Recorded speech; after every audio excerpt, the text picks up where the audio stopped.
आप यकीन कीजिए, मैं पीछे खड़ा हुआ सुन रहा था और ज़िंदगी में कभी मैं नर्वस नहीं हुआ हूँ। ये मेरी हमेशा से आदत रही कि मैं बड़े धड़ल्ले से बोल देता हूँ, लेकिन मैं खड़ा हुआ सोच रहा था कि यार मोइन भाई जितना मेरे लिए बोल रहे हैं, अब मेरी समझ नहीं आ रही है कि मैं क्या कहूँ। मैं सिर्फ इतना कह सकता हूँ कि आप ये इसमें से भी उमर शरीफ सर, मैं अगर एक सेकंड प्लीज़, उमर शरीफ अगर ये कह रहा है कि मैं नर्वस था, तो समझ लीजिए कि ये इंतहाई दर्जे का झूठा आदमी है। But what a pleasant surprise that for a change he is nervous this evening. मेरा ख्याल है उमर को नर्वस होना चाहिए, क्योंकि ये मैं इस बात से नहीं हो रहा कि कुछ सीरियल की वजह से नहीं हो रहा, मैं आपके उन अल्फाजों से हो रहा हूँ। ये आपका बहुत बड़ा बड़ापन है भाई, जो तुमने लिख के दिया वही बोला है मैंने। हमने लिख के दे दिया, हुआ ये है, मैं आपको बताता हूँ। मुझे बड़ा शौक था मोहन भाई को देखने का। हम इनके घर जो है स्क्रिप्ट लिख के लेकर गए और मोहन भाई उस वक्त सो के उठे। जैसे कि अभी तो ये समझ लीजिए पॉपुलर हमेशा ही रहेंगे, क्योंकि ऐसे लोगों को कभी ज़वाल नहीं आता। और ये बादशाह नहीं है, ये भी बता दूं मैं आपको, ये कोई बादशाह नहीं है। मैं बादशाह होता नहीं, तो आप बादशाह नहीं जेल में है, होता। आप बादशाह नहीं है, आप बादशाह बनाने वाले हैं, बादशाह बनाने वाले। और आप सोना भी नहीं है, आप पारस हैं। आपको छुआ हमने तो हम सोने जैसे कुछ थोड़े से बन गए। यार मेरा दिमाग ना खराब अल्लाह की करो कसम, उमर। मैं ये चाहता हूँ, मैं अपने आप से बाहर निकल जाऊं बिला वजह। नहीं मोहन भाई, मैं आज अपने ये कहना चाहता हूँ, आप मैंने हमेशा कहा है कि मेरी पहचान, देखिए एक बहुत बड़ा नाम मैं आपको बताता हूँ कि 2 बजे दोपहर को ड्रामा हाउसफुल हो जाता था थिएटर में, और उस ज़माने में कोई आदमी बिल्कुल नया आए मेरे जैसा और आकर के वो एक लाफ्टर ही ले ले इनके सामने, वो बहुत बड़ी बात थी। तो मेरी पहचान बने, लोगों ने कहा कि ये कौन है भाई, ये तो मोइन अख्तर हैं, ये कौन है। तो मैंने हमेशा कहता हूँ कि ये मेरी पहचान है, मेरी पहचान ता क़यामत यही रहे। और अल्लाह ने इतनी उम्र दे, इतनी ज़िंदगी। और जिस मीडिया में मैं अब काम शुरू कर रहा हूँ, ये इस मीडिया के बादशाहों के भी बादशाह हैं, और इन्होंने इतना काम किया है कि मैंने तो अभी लिखा है, लेकिन मेरे इस लिखने के पीछे एक जज्बा है। वो जज्बा ये है कि 87 में जब इस वक्त हमारे ऊपर दूसरे पड़ोसी मुल्कों की फिल्मों का एक बहुत बड़ा प्रेशर था, हमने उस वक्त ड्रामा लिखा था बकरा किस्तों पर, मोहन भाई उसमें थे। और उस ड्रामे ने यह हशर कर दिया था कि हर वीडियो की दुकान पर फिल्मों के साथ लोग उस ड्रामे को भी मांगने लगे, और आहिस्ता आहिस्ता स्टेज के ड्रामों ने फिल्म के प्रेशर को ख़त्म किया। इस वक्त जो मैं समझता हूँ, ये कोई मैं वो नहीं कर रहा हूँ, लेकिन मैं हमेशा से बहुत ही ज़्यादा पाकिस्तानी सोच रखने वाला आदमी। मैं बेशुमार जगहों पे बैन हूँ, इसलिए कि मैं सही पाकिस्तान की बात करता हूँ। मुझे इसका भी कोई खौफ नहीं है, ना गम है। मैं चाहता हूँ कि जिस तरह इस वक्त सेटेलाइट के ऊपर लोगों ने चैनल्स को कैप्चर कर लिया है, वो इसको कोई इंटरटेनमेंट के लिए इस्तेमाल नहीं करेंगे। वो एक वक्त आएगा इसको पॉलिटिक्स में भी इस्तेमाल करेंगे, इसको प्रोपेगेंडा में भी इस्तेमाल करेंगे, और कर रहे हैं। और अगर हमने इस वक्त इस मौके पर सबने जमा होकर अपनी ऑडियंस को एंटरटेन नहीं किया, उन्हें अच्छी चीज़ें नहीं दी, उनको कैप्चर नहीं किया, तो उनका मजहब, उनकी बातें हम में आ जाएंगी। ये सोच है मेरी इस मीडिया में आने की, और मैं बहुत हौसले से, बड़े ध्यान से आया कि मुझे काम करना है इसमें, चाहे कुछ हो जाए। 1-2 बातें इस सीरियल से मुताल्लिक कर ली जाएं, हाँ, अगर आप इजाज़त दें। Sir please. इस सीरियल के बारे में मैंने ये कहा था, और शायद गलत नहीं कहा, कि तोहम परस्ती के खिलाफ है, कि जो लोग अकीदे की कमज़ोरियाँ जो हैं, या बोर्ड लगा होता है कि महबूब आपके कदमों में, 7 दिन में मामला सेट, मतलब यानी कि प्यार हो जाएगा और नौकरी मिल जाएगी और ये हो जाएगा, वो हो जाएगा। तो मैंने ऐसा नजूमी भी दिखाया जो ये सारी बातें बता रहा है, और आखिर में कहता है भाईजान अगर कहीं मेरी नौकरी का हो जाए तो बड़ी मेहरबानी होगी। इसमें जो प्रोडक्शन का हमें बहुत मौका मिला अच्छी प्रोडक्शन करने का, वो राशिद खान साहब की वजह से मिला। उन्होंने बहुत फैसिलिटीज़ दी हमें। सबसे बड़ी बात तो है कि इतनी बड़ी कास्ट दी, तकरीबन तमाम स्टार हैं उसके अंदर, और ये कोई छोटी बात नहीं थी, मगर उन्होंने उसमें हमारे साथ बहुत ताउन किया। मैं इनकी इस कोशिश पर, नदीम बेग की मेहनत पर, और अपनी थोड़ी बहुत जो मुझे लिखना आता है, मैं इस अज़्म के साथ निकला हूँ कि अब मैंने बहुत करना है इस मीडिया में काम, चाहे किसी भी तरीके से करूँ, लेकिन मैंने एक बार डटना ज़रूर है। मेरी ये आरजू है कि हमारे चैनल लोग होल्ड करें, उसको पास ना करें। इंशाअल्लाह। राशिद ख्वाजा का आपने जिक्र किया और आपने कहा कि इस प्रोडक्शन में उन्होंने बड़ा वो किया, खुला पैसा खर्च किया। पैसा बहुत ये है उनके बहुत पास। बहुत खर्चीला आदमी है। इनके तो पास पैसा बहुत मैं है। बताता हूँ ना, मैं एक शो इनका रिकॉर्ड करने गया, नुसरत फतेह, ट्रिब्यूट टू नुसरत फतेह अली खान। सुबह 8 बजे मैं पहुंचा और 8 बजे से मुझे दुकानों में फिरवा रहे हैं। मैंने कहा क्या इस दुकानों में शॉट लेने? कहने लगे नहीं यार, तुम्हारे लिए शलवार कुर्ता ढूंढ रहे हैं। तो वो कहने लगे कि एक ख़ास किस्म का आपको शलवार कुर्ता चाहिए, and is very particular about this. और यही एक प्रोफेशनल की ज़मानत होती। अल्लाह ताला इन पे अपनी मेहरबानियाँ जिस तरह उसने जारी रखी इसी तरह से जारी रखे। मैं माइक्रोफोन इनको देता हूँ। बहुत शुक्रिया। Ladies and gentleman, please put your hands together for Umar Sharif. अभी अब यहाँ से शुरुआत यहाँ से करना चाहूँगा कि हम कहीं भी रहें, हमें बड़ा पक्का सच्चा पाकिस्तानी बन के रहना चाहिए। आजकल ये क्रेज़ हो गया है, जैसा कि आपको मालूम है, बाहर जाने का, वीज़ों का। अब वीज़ा प्रॉब्लम बहुत है इस वक्त पाकिस्तान में। जिसके पास वीज़ा होता है वो ऐसा दिखाता है, ख़ानदान में रिश्ता ऐसा मिलता है उसे, तैयार रिश्ता जो होता है ना उसी को मिलता है जिसके पास ग्रीन कार्ड होता है। बिल्कुल बच्ची, बिल्कुल लड़की वाले तैयार हो गए थे कि बेटे आधे घंटे बाद शादी कर लो, क्योंकि तुम्हारे पास ग्रीन कार्ड है। आपके पास फिर चाहे कोई सा भी कार्ड हो, उनको उससे कोई प्रॉब्लम नहीं, लेकिन वो ग्रीन कार्ड। तो इसलिए लोग आजकल बहुत भाग रहे हैं। आप देखें रात को एम्बेसीज के बाहर 12 बजे लोग लाइनों में खड़े होते हैं। तहज्जुद का टाइम होता, कोई नमाज नहीं पढ़ रहा, टाइयाँ सीधी कर रहे होते लोग सुबह 7 बजे से फिर आस्ते से चलना शुरू करते। वीज़ा चाहिए। मैं ऑस्ट्रेलिया में गया शो करने, हर आदमी का वहाँ प्रॉब्लम, तुम्हारे पास कौन सा वीज़ा है? सिटीजन वीज़ा नहीं, अच्छा विजिट तो स्टूडेंट है, कौन सा BT CP, यही टॉक होती है वहाँ पर। और इतना बुरा वहाँ वीज़ा का प्रॉब्लम है कि मैं एक जगह से गुजरा तो मैंने देखा कि खेतों में एक शेर बैठा हुआ घास खा रहा है।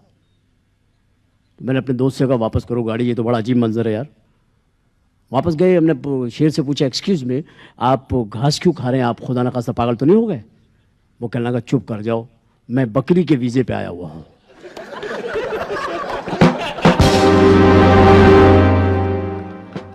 और मैं हमेशा कहता हूँ कि ये बदकिस्मती है हमारे मुल्क की कि जो भी कोई आदमी यहाँ काम सीखता है पहले पाकिस्तान छोड़ के जाता है। डॉक्टर बनेंगे यहाँ, इलाज करेंगे अमेरिका में, इंजीनियर्स यहाँ बनेंगे, बिल्डिंग जापान में बनाएंगे, वेल्डिंग यहाँ सीखेंगे, करेंगे जद्दा में। एक सिर्फ सियासतदान ऐसे जो यहीं सीखते हैं और यहीं करते हैं बस। जब हमारी फ्लाइट वहां उतरती है तो वो अपने ज़हीन लोगों को फोन करते हैं कि आ जाओ, वो भी आ रहे हैं। वो सब जमा हो जाते हैं वहां। साथ में कुछ जानवर ले आते हैं, डॉग्स वगैरह, वो हमारे सामान पे छोड़ दिए जाते हैं। तो खुदा भला करे कि हमारे देहातों से जो लोग जा रहे हैं वो इस किस्म के कुछ साग बना के लेके गए हैं जिसको सूंघने से कुत्तों की नाकें बंद हो गई है, और उन्होंने ये सिस्टम थोड़ा सा रोका है। उसमें थोड़ी सी कबातें हैं, थोड़ी सी हैं, हो जाती है, हर जगह है, मुश्किलात हैं।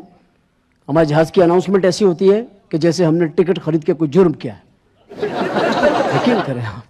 फिर उसमें वो ये भी कहते हैं कि हम आपके मशकूर हैं कि आपने हमारे साथ सफ़र किया।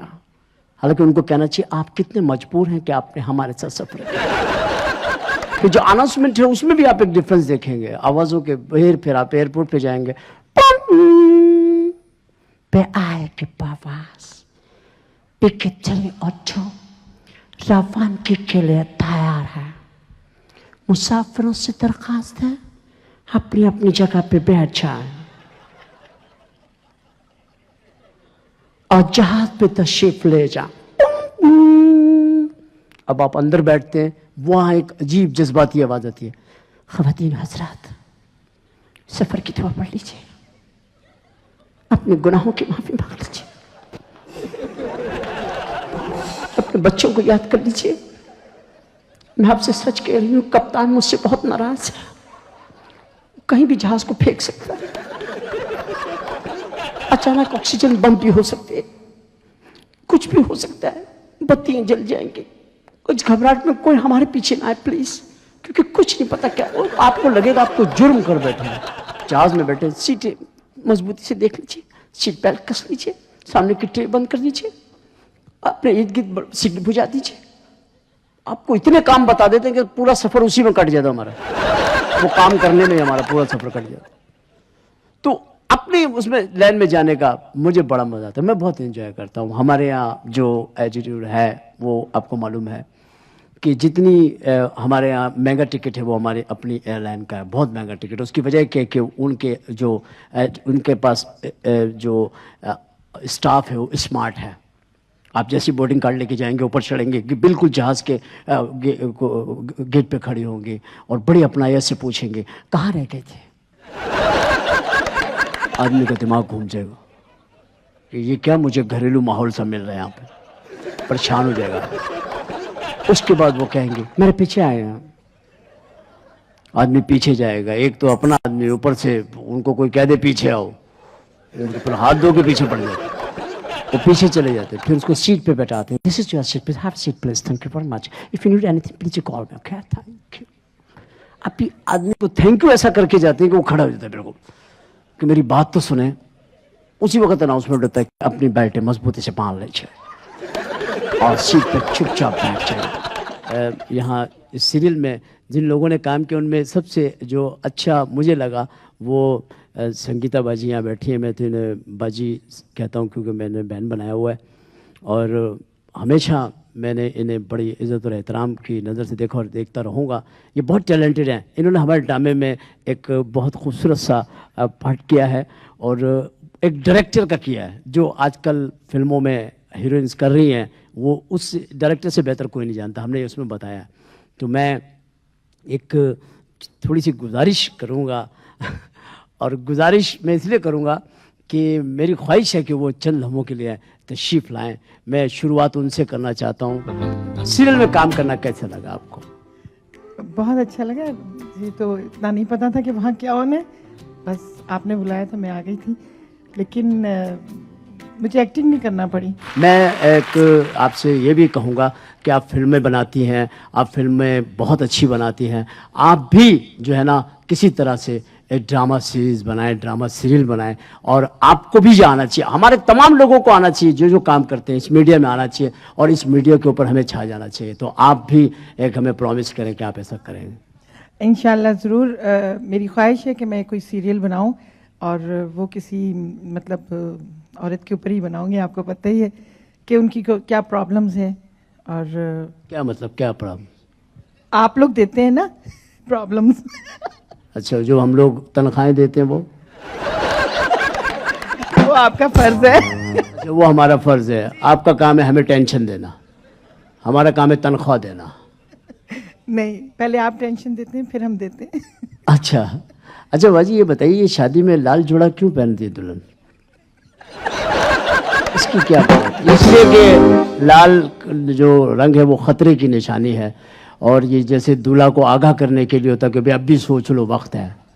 नहीं, ऐसी कोई बात नहीं। अब मुझे ना कहें, मैं 15 साल के बाद आज रेड कलर पहना हुआ। तो क्या बात है, आप क्या कलर ब्लाइंड हो गई थी?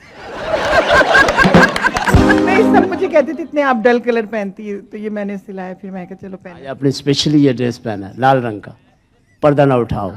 हम चाहते हैं आप ऐसी बामुकद्दर रहें और ऐसी हंसती रहें और ऐसी अच्छी फिल्में बनाती रहें और इस मीडिया की तरफ भी आप आएँ। बहुत सी तालियां मोहब्बत भरी। संगीता जी थैंक यू। मैं अब चाहूँगा कि आपके सामने अपने एक दोस्त को, क्योंकि मेरा सफ़र जो है ना वो कराची में कट है, ज़्यादा सफ़र मैंने कराची में किया है। बहुत से लोगों को लाया हूँ थिएटर में, बहुत से हैं जिनके साथ मैंने काम किया। एक शख्सियत को मैं वो मुझे खुसूसी तौर पे इसमें मुबारकबाद देने के लिए आया। वो एक ऐसा फ़नकार, ये सब लोग इसलिए यहाँ आज आए हैं कि एक तो मैं बहुत अरसे के बाद कराची आता हूँ, दूसरी कि आज हमारी ये तकरीब को इन्होंने कहा कि नहीं तुम्हारी तकरीब हो रही है, हम सब आएंगे और हम सब आकर के तुम्हारे लिए ज़रूर कोई ना कोई बात करेंगे कि तुम एक नए मीडिया में एज राइटर है, इस तरह से कदम रख लो, हमारी दुआएं तुम्हारे साथ है। मैं इनके इस जज्बे को, इनकी इस मोहब्बत को कैसे भुलाऊँगा? तो मैं अपने एक ऐसे दोस्त को बुलाने लगा हूँ। मैंने उसके साथ 15 साल थिएटर किया। 15 साल में मैंने उसे बहुत इंजॉय किया। वो एक बेताज है, वो एक ऐसा फनकार है। ये ऐसे लोग होते हैं जो ड्रामों को लेके चलते हैं। मैं दरख्वास्त करूंगा आपकी भरपूर तालियों में शहजाद रजा से कि वो यहाँ मैं उसे तशरीफ लाऊं। मैंने एक ड्रामा लिखा था और उस ड्रामे का मकसद ये था कि एक नौकर नौकरानी है, उनकी मोहब्बत है, वो शादी करना चाहते हैं, नजूमी को बुलाते हैं और नजूमी को बुला के पूछते हैं कि हमारी शादी होगी तो कैसी जिंदगी गुजरेगी। तो वो कहते हैं कि देखो भाई, बात यह है कि तुम्हारी शादी हुई ना अगर, और तुम्हारे शौहर ने तुम्हारा घूंघट उठाया, तो वो सुबह मर जाएगा। तो जिससे तुम दूसरी शादी करोगी वो जिंदा रहेगा। वो ये बात मुझे बताती है कि तू तो घूंघट उठाते ही मर जाएगा। तो मैंने कहा ये तो फिर सही नहीं है। तो बोले फिर? मैंने कहा फिर इसके लिए ऐसा करता हूँ, ये भी एक दूसरा नौकर है जो चाहता है उससे शादी करना, तो फिर मैं इसको अरेंज करता हूँ कि भाई पहले इसकी करा दे। उस नजर से आपको मैंने थोड़ी सी सिचुएशन ब्रीफ की है, और अब मैं इसको पटा रहा हूं कि यार तू दूसरी शादी कर ले। ये शहजाद की आपने परफॉर्मेंस बहुत अरसे बाद, हम ये 20 साल के बाद सीन कर रहे हैं। मैं चाहूंगा आपकी तालियों में करें हम इसको, ये बड़ा यादगार है कि 20 साल बाद हम कोई सीन कर रहे हैं। हाँ शहजाद, आपकी तो याददाश्त है ना अभी तक माशाल्लाह जी। हाँ ये वो दोस्त है मेरा, शकूर नाम है इसका, इसको मैं बता रहा हूँ। हाँ भाई शकूर, हाँ क्या ले क्या ना, वाह ठीक हूँ। शब्बों से शादी करोगे? ये मुंह मिट जाएगा, ना करो। शब्बों से शादी करोगे? शब्बो कर लेगी मुझसे? हाँ हाँ तैयार हो गई है भाई। ठीक है मैं कल करूँगा। तुम्हारे हुस्न के नगमे गाए उसने। अरे मैं कहता हूँ, उसने कहा कि मुझे इस दुनिया में शकूर से अच्छा कोई नहीं लगता। हैं? हाँ शब्बो ने कहा भाई। मेरे बारे में? हाँ तेरी शादी होगी यार, मेरी शादी होगी? तेरी शादी होगी, क्या तुझे कह- गर्म पानी से नहलाया जाएगा। गरम गर्म पानी से नीम के पत्ते डाल, अच्छा अच्छा ताकि सारे जरासीम वगैरह मर जाए। जरासीम? हाँ ना, नीम के गर्म नीम पानी के से गरम पानी तख्ते के ऊपर है। तख्ते पे क्यों? अबे और क्या, वो पटरे पे बैठ के नहीं नहाएगा? फिर कैसे नहाएगा? पटरे पे है, हाँ, पटरे पे पटरे के नहाएगा। ऊपर बैठ के पटरे पे नहाएगा। बैठ के नहाएगा। हाँ, नहाएगा। हाँ। उसके बाद तेरे कपड़े कैसे पसंद है तुझे? कपड़े या मेरे को पता है, हाँ। लट्ठे का कुर्ता शलवार जा पहनता हूँ। लट्ठा 22 गज लट्ठा। 22 गज के नहीं होता यार। अरे हमने बनवाना है स्टाइलिश 22 गज। 22 गज का तो नहीं यार, 6 गज का होता है तो। बहुत दिन चलेगा 22 गज। 22 गज का तेरा 22 कपड़ा, आहा 22 गज। सफेद, सफेद कानों में नाकों में रुई। कान में तो ठीक है, नाक में अरे इतर के फोए नहीं लगाएंगे, खुशबू नहीं आएगी दूल्हा में से। हाँ यार हाँ ठीक है ठीक है। फिर एक आवाज आएगी, अब- जिसने मुंह देखना है आगे बढ़ते जाएं। ये आवाज मुंह दिखाई की रस्म नहीं होगी। हाँ मुंह दिखाई देखेगा। हाँ सही है मुंह दिखाएगा, ठीक है। हाँ मुंह दिखाई, हाँ। फिर तेरा अपना घर होगा, अपना घर। लंबा सा मकान। लंबा उसमें तू सीधा लेटा हुआ है। सीध यार मैं करवट भी तो ले सकता हूँ यार, सीधा ही क्यों लेटूं? जमीन बड़ी महंगी है, तू बूट के बैठ भी नहीं सकेगा। ऊपर तेरे नाम की तख्ती लगी है। तख्ती क्यों? हाँ उस पे लिखा, बुलबुलो शोर ना करो, मेरा महबूब सोता है। तो मेरा नाम कहाँ है इसमें? बुलबुल। अच्छा सही है, ठीक है। तेरी शादी होगी, शादी होगी, तू जाएगा मैं जाऊंगा। लोगों के कंधों पे, खुशी में उठा लेंगे ना लड़की वाले, खुशी में उठा लेंगे। हाँ यार हाँ ठीक है, कंधों पे। फिर मसेरी, फिर मसेरी कंधों पे। मसारी क्यों कंधों पे यार? खुशी में। खुशी में वो कहाँ है? कौन? वही वो अभी आएंगी ना, अभी आएंगी। फिर तेरा वलीमा होगा, वलीमा। चने पड़े जाएंगे। लेकिन वलीमे पे तो पाबंदी नहीं है। जो क्या क्या तुम क्या चने पड़े जाएंगे तेरे वलीमे पे। मेरे वलीमे में चने बटेंगे क्या? नहीं, चने गोश्त नहीं होता। चने गोश्त। हाँ, वो होगा तेरा। चुप। हाँ फिर तेरी दुआ होगी दुआ गाएगी कि ये दोनों खुश रहें। खुश रहें। फिर तेरा हिसाब किताब होगा। हिसाब किताब? हाँ ना, जो तेरा शादी में खर्चा होगा उसका हिसाब किताब नहीं होगा। हाँ सही है सही है। फिर तेरी बरसी होगी। तू समझ रहा है क्या? अब कुछ मैं बरसी पे कुछ समझा। और दोस्त को मैं यहाँ पे जहमत देने लगा हूँ और खूबसूरत सी बातें करने के लिए अपने साथ, वो मेरे साथ बहुत सारे मुल्कों में गए हैं। आप टेलीविज़न पर उनको बहुत देखते हैं और वो टेलीविज़न पर बहुत आते हैं और इन बातों से वो बाज नहीं आते हैं। बहुत मकबूल हैं, इंजीनियर हैं, आपकी बहुत सारी तालियों में अयाज खान। मैं चाहूँगा कि वो थोड़ी सी आपकी परफॉर्मेंस की मैं चाहूँगा आपकी तालियों में अयाज के लिए थोड़ा सा। Thank you. तो आप तस्वीर करें कि आप जहाज में बैठे हैं तो आपको जो एरोस्टेस की अनाउंसमेंट सुनाई देती है वो इस किस्म की होती है। मोहसिस ख़वातीन हज़रात, हम इंशाल्लाह 3000 फीट की बुलंदी पर परवाज करते हुए 1.5 घंटे में मियाँ चुन्नू के बैनुल-अक़वामी हवाई अड्डे पर उतरेंगे। आपसे दरख्वास्त है हिफाजतमंद बांध लें, कुर्सी की पुश्त को सीधा कर लें और खाने की मेज को अच्छी तरह मत कर लें, क्योंकि खाने का कोई प्रोग्राम नहीं है। अगर ऑक्सीजन की कमी होगी तो मास्क खुद खुद आपके मुंह पे जोर से गिर पड़ेगा। हस्ब मामूल सांस लेते रहें, मास्क उस तक हटाएं जब तक आपकी सांस न रुक जाए। फिट मुंह। उसके बाद कैप्टन की आवाज सुनो, cabin crew take your position for mood off. फिर वो जैसे ही टेक ऑफ होता है तो पिछले दिनों कुछ क्रू शॉर्ट हो गया तो लियारी से क्रू लिया गया। अब वहां के एरोस्टेस, चलो लाओ खाना खाओ नहीं तो गर्क हो जाओ। वो पूरा क्रू बैठा। जहाज ने जैसे ही टेक ऑफ लिया तो कैप्टन की आवाज सुनाई दी, अरे ओ ख़वातीनो हज़रात, इस वक्त कैप्टन कादर बख्श और इसका क्रू आप लोगों से हरू भरू मुखातब हुए। हम लोग इंशाल्लाह 3200 फुट का बुलंदी पे परवाज करते हुए इंशाल्लाह 1.5 घंटे में ग्वादर के वाटे पे पहुंचेंगे। अरे आप लोगों से दरखास्त है, वैसे हम लोग दरखास्त मरखास्त करता नहीं हूं, ये तो आप लोगों का मुंह है, अरे धूड़े ऐसे मुंह पे। तो एक ने कहा एक्सक्यूज मी थोड़ा सा पानी। अरे वो गंजा घर से पी कर नहीं आता तुम। Thank you. हमारा लाला जो है वो बड़ा ज़बरदस्त आदमी है। ख़वातीन हज़रात, अब मैं माइक्रोफोन उमर को दे रहा हूँ क्योंकि उमर की तबीयत में संजीदगी कहीं से नहीं पाई जाती और इतनी देर खामोश खड़े रहना इसके लिए बड़ा मुश्किल काम है। Please put your hands together. Thank you. मेरा मसला ये है कि मैं सीरियस हो नहीं सकता। मेरा जो निकाह हो रहा था तो मैंने 3 दफ़ा कबूल कबूल कहा तो काजी हंसने लगा। वो कहने लगा आप मजाक तो नहीं कर रहे। हमारी सीरियल में कुछ ऐसे फनकार हैं जिनके इंतखाब जिस वक्त हुआ और जब हमने वो प्रोग्राम में उनको जब वो कास्ट में आई तो यकीन कीजिए कि क्योंकि मैं पहली दफ़ा ये ऐसा टेलीविज़न का सीरियल कर रहा था तो मैं सोचा था यार पता नहीं मेरी लोगों के साथ एडजस्टमेंट होगी नहीं होगी, क्या मसला होगा। मैं ज़रा तेज़ तेज़ बोलता हूँ, अजीब सी मेरी आदत है, क्यों भी नहीं देता हूँ, कभी कभी मैं लाइनें ओवर कर, क्या मैं करूँगा।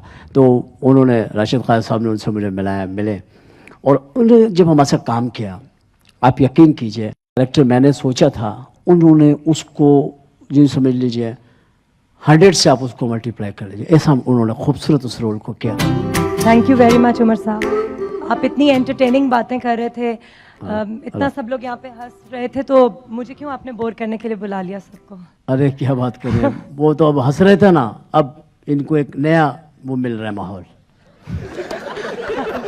वो हंसने का एक अलग है, ये एक मैंने एक अलग माहौल बनाया है। अच्छा, वो ये है वो माहौल, वो है कि माहौल में एक शगुफ्तगी सी आ गई है, एक माहौल रोमांटिक सा हो गया है, एक खुशबू जो है मौतर हो गई है, एक फ़ज़ाओं में शायराना सा माहौल पैदा हो गया है और यूँ समझ लीजिए कि संगीता बाजी दुबली सी हो गई है। क्या कहाँ ला के देखे। आपको कैसा लगा सीरियल में काम करना? मुझे अफसोस हुआ? नहीं, देखें मेन रीज़न तो मेरा इस सीरियल में काम करने का ये था कि ये MPI का सीरियल था, राशिद ख्वाजा साहब का सीरियल था। 2 बातें तो हो गई, एक तो उनकी हो गई, नदीम बेग तीसरी वजह हो गई। और तीसरा ये कि जब नदीम ने मुझे स्क्रिप्ट दिया, मुझे पता लगा कि आपने ये लिखा है, तो that was one of the major reasons. यानी कि मेजर तो मैं ही माना। और थैंक यू। आजकल मेजर भी हो जाए बड़ी बात है, बड़ी बात है। मेजर की बड़ी और बात। फिर जब काम शुरू हुआ तो बहुत डिफरेंट एक्सपीरियंस था। एक तो आपके साथ काम करना, बहुत अच्छा एक्सपीरियंस था। मेरे साथ तो बहुत इजी है काम करना। नहीं, इट्स वेरी इजी। वो वजह ये है कि हर वक्त इंसान हंसता ही रहता है सेट बस ये मैं तो हंसा नो टेंशन। आप जैसे कह रहे थे कि टेंशन और फ्रस्ट्रेशन और ये सब कुछ, there is nothing like that. हंसी मजाक and it's just all lots of fun. तो और ये कि नदीम के साथ, क्योंकि मैं पहले हिट संगीत करती थी, तो he was like directing a serial, that was the different thing.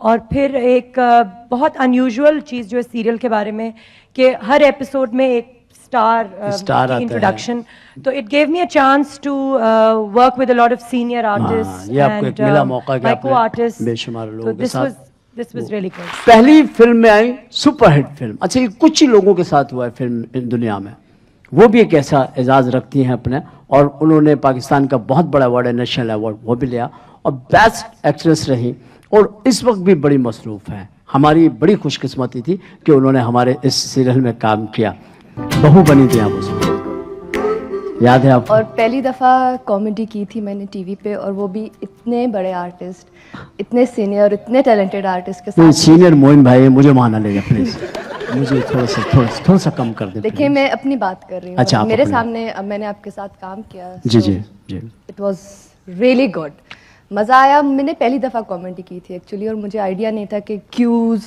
और और उसके रिएक्शन फौरन, उसके रिएक्शन फौरन। हाँ जी, तो बहुत मज़ा आया, बहुत अच्छा रहा। आप उसमें बहू बनी थी, बहू। मैं बहू का एक रोल था, छोटा सा। वैसे अभी तो आप नहीं बने हैं बहू, नहीं, अभी नहीं कोई ऐसा। और हमने आपको पहले बना करके यू सी आपको बता दिया कि देखिए किस आप अज़ाब से गुजरना पड़ता है। आपकी नजर में ये अजाब कौन है? घर में सास होती है? ठीक, खुल खुला के बात करें, छोड़े इसको उसको टेंशन ना ले, छोड़े। देखिए, ये रिलेशंस जो होते हैं सास बहू या मियाँ बीवी के, मेरा ख्याल है ये 50-50 के रिलेशंस होते हैं, गिव एंड अच्छा। टेक के रिलेशंस होते हैं। सो इसमें नेचुरली जो हम आप कैसी बहू बनना पसंद करेंगे? एकदम जो सुबह उठ के बर्तन फेंकना शुरू कर दे? नहीं, ये कौन सी जो सुबह उठते के साथ ही सलाम अलैकुम अम्मा जान, आज का अखबार, ये चाय। सुबह उठ के सलाम करना, it's a very good idea, तो इसमें बुराई नहीं है। अगर ये तो आप सास ज्यादा मेरी चाह रही होंगी कि मैं सलाम करूं उनको सुबह उठ के, और उनकी ये ख्वाहिश होगी, तो डेफिनेटली अगर मैं टाइम से घर वापस आ गई और सुबह उनके उठने से पहले उठ गई, I do that, I don't mind. अच्छा, एक प्रॉब्लम ये भी है कि आप अगर देर से आए तो फिर आप सुबह कैसे उठेंगे? फिर मैं दोपहर में उठूंगी तो फिर तो उनको आप दोपहर, तो आप ऐसा करें ना, आप रात को ही सुबह का सलाम करके सो जाएगा।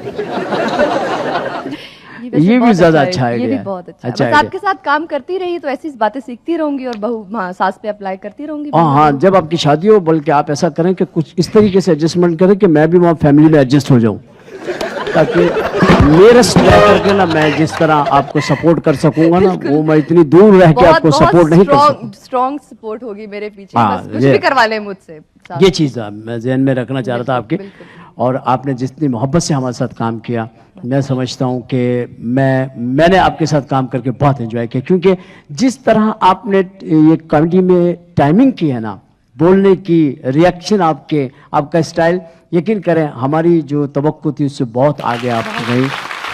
और अब मैं जिस शख्सियत को यहाँ बुलाने लगा हूँ, पाकिस्तान टेलीविज़न की वो शख्सियत हैं जिन्होंने ट्रेंड दिया टेलीविज़न को।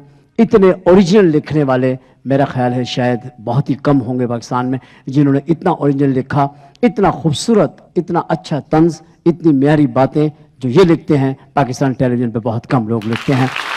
सर, मैं बड़ा फ़ख्र महसूस कर रहा हूँ आपके सामने खड़े होके। आप बड़ी ही शोबिस की और इस लाइन में आप बड़ी कदावर शख्सियत हैं। मैं कुछ ज़्यादा फ़ख्र महसूस नहीं कर रहा। आपको थकन महसूस कर रहे हैं? नहीं, जो काम मैंने झलकियों में देखा आपका, तो उससे मुझे काफ़ी लगा कि बहुत काम करना था मुझे, जो आप कर गए, माशाल्लाह। ये मेरी खुशकिस्मती है, आप जैसे ज़हीन लोग ऐसी बात करें, ये हमारे लिए एजाज़ है। अभी मैं देख रहा था आपको, एक चीज़ मुझे महसूस हुई, जो आपकी ऑब्जर्वेशन है ख़वातीन के बारे में जी, वो मैं काफ़ी अरसे से देख रहा हूँ। आज भी देखा तो मुझे लगता है कि उमर शरीफ नहीं, कोई लेडी डॉक्टर खड़ा है। बहुत ऑब्जर्वेशन है आपकी, और बहुत गहरी नज़र रखते हैं। बहुत वो ख़वातीन, अगर ऐसी आंख, मैं समझता हूँ कि अगर हमारी किसी हुकूमत को मिल जाती तो फिर शायद खुली रहती। बहुत गहरी आंख है, और हर मौजू पे है। मैं ही नहीं बल्कि यहाँ जो मेहमान बैठे हुए ये भी आपसे कोई बात जरूर सुनना चाहेंगे। आप जैसे लोग आए और बिना किसी बात के चले जाएं, क्या आप समझते हैं ऐसा होना चाहिए? बताइए। ऐसा नहीं होना चाहिए। आपका जो नाम था पर्दा ना हटाओ, तो जी, मैं उठाओ, पर्दा ना उठाओ, सोच रहा था कि इंफॉर्मेशन टेक्नोलॉजी में के इस दौर में तो पर्दे खुद ब खुद उठते जा रहे हैं, और कोई चीज़ अब पर्दे में